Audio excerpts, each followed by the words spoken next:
Okay, fundamental number 6, goal setting and tracking progress.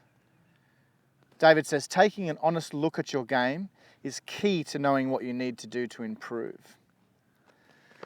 And we spoke about this, and of all the 7 fundamentals in this ebook that we're discussing, this is the one that we Rubbish at. We suck at it.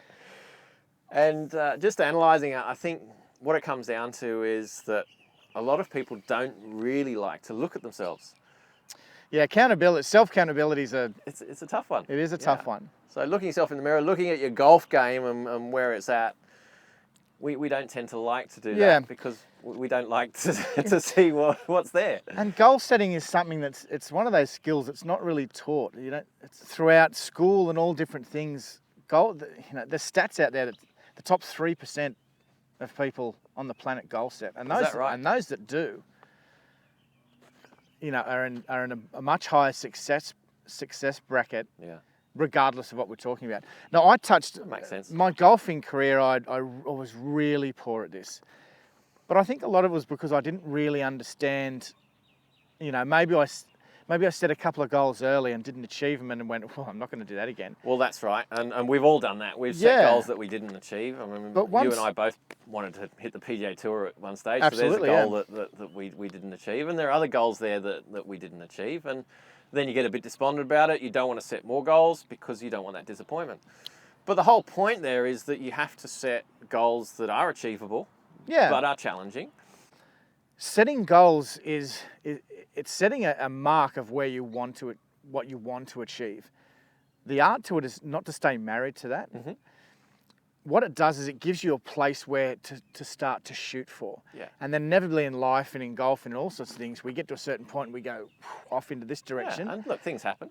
Exactly right. Yeah. And then we can set some more goals. But what's really key here is that we need to set goals that are short term, mid-term and long term. So we need those short-term goals to encourage that confidence building and to continue that process of learning and improving different aspects of our golf. David calls these performance goals. Mm-hmm. And these are ones that you want to put down that you're gonna stay 100% committed to. These are the ones that you've really got to hit your mark on. Yep. They're short, they're sharp, you've got a specific time that you've got to do them and in. They're achievable. Mm-hmm.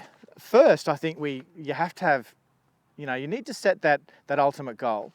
I want to be a scratch golfer. So for the guy, the club golfer of 10, 15, I want to play in the pennant side, or I want to, for the kids that we're working with, I want to be on the PGA Tour. That's the ultimate goal. And if it's someone that's new to the game or playing off at 28, then that goal might be 18. That's a typical one. A lot of guys. I want to break 80, or I want to break 90, or I want to shot a hole. Exactly right. So then we need to set a long-term goal. David talks about a year of that one where it's like, if I get everything right, I can achieve this, or this is where I should be on my journey to here. I really need to have won a Varden event, or I really need to have, that's going to let me know that I'm on the right track. Now, he talks then about going down into the SMART system, we would call it. Yep. And that's writing goals Always in the trying following. to get all of these. Specific, measurable, achievable, relevant, and time-bound. Yes. So he writes, he says that now we should write our goals in the following criteria. So each goal should be very specific. I'm going to lower my putts per round to 29, like a really, really specific goal. And you've got that goal, then you're just constantly working towards it. Yeah. It needs to be measurable. So how do I do this? And that's where the stats side comes into. We need to. Yeah, we were talking about stats earlier, and it's something that I've been better at with my golf and with the clients that I work with. I encourage them to keep their stats because it gives me as a coach a good snapshot of where their weaknesses and strengths are, because I'm not out there on the golf course with them a lot.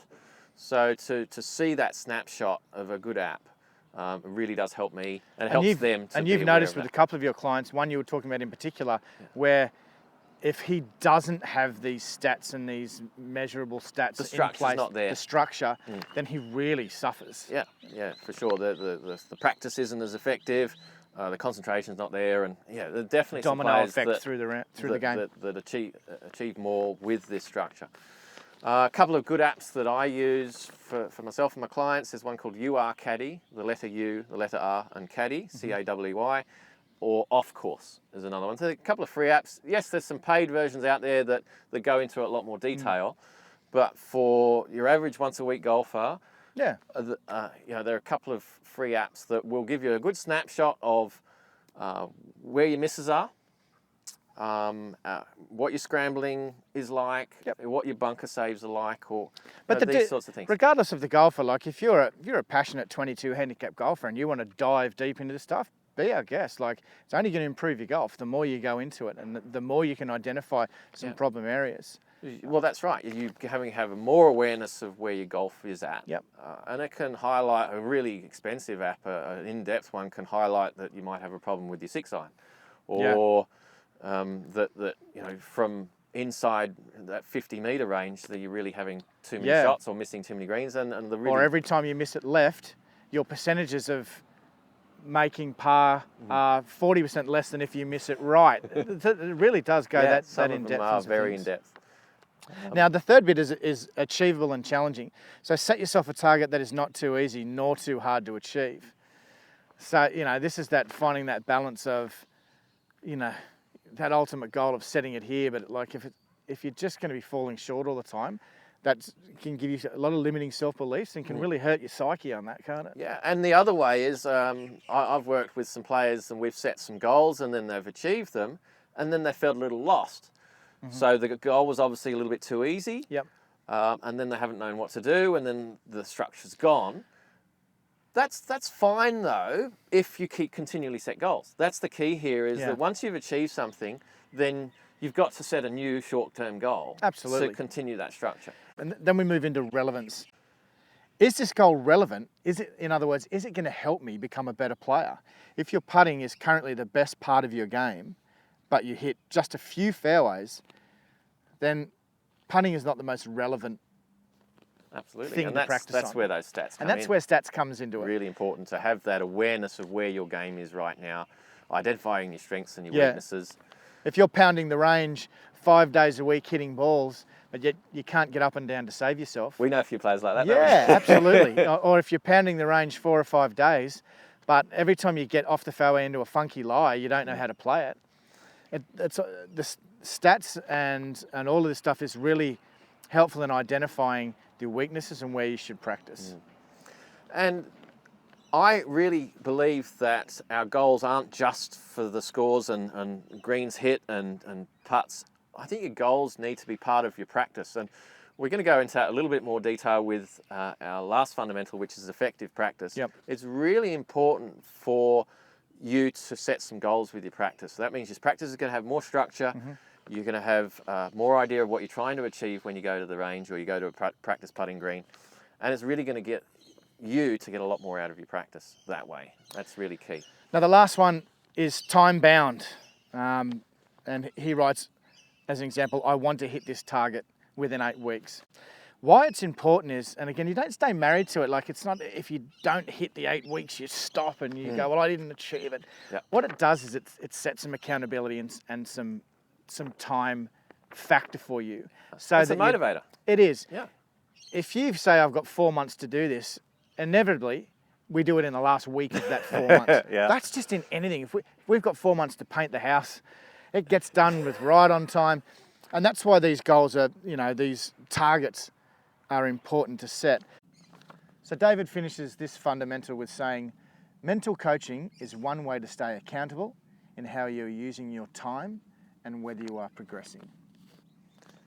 And it's obviously a very neglected part of the game. And as we said in one of the other fundamentals, the mind and the body are one entity. Yep. And if you are ignoring the mental aspects of the golf game, then you're not really becoming the best golfer that you can be.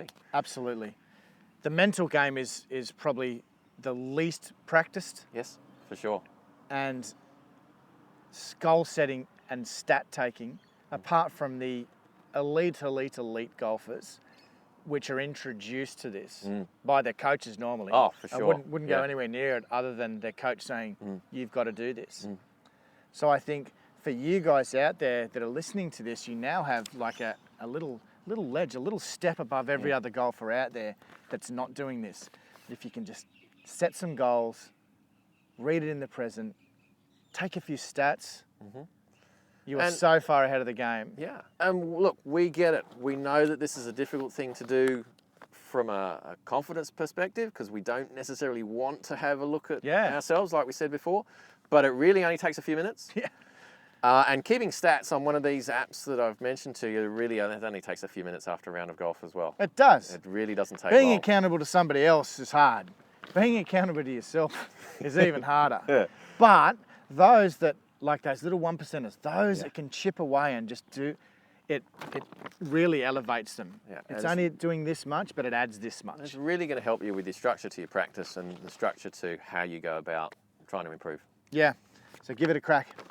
Thanks for watching.